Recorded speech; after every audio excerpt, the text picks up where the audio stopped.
Ada for punishing my son after he said something racist? About a week ago, my 39F family ordered Chinese food for delivery. When the delivery driver came to the door, my daughter, 16F, was taking the cat upstairs to put in her room because he always tries to eat the food.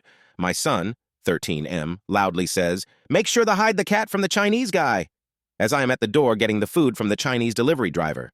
He very obviously heard what my son said and was upset by it. I quickly apologized and took the food.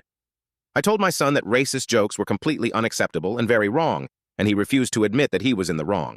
So later that night, I forced my son to write a sincere apology to the delivery driver, his name was on the receipt, as well as write a one-page paper on Chinese culture and a one-page paper on why racism is perpetuated by racist jokes and stereotypes. Then the next day, I took him to the restaurant and had him read his apology aloud to the delivery driver as well as give him the papers he wrote. The driver was very appreciative of the apology and thanked me for making my son do it. He then told my son about multiple instances where he had faced racist comments and attacks from people while he was a delivery driver. That night, my husband, 43M, and I got into an argument about me making our son do this. He told me that it was embarrassing for our son to have to do the apology and that the punishment didn't fit the crime.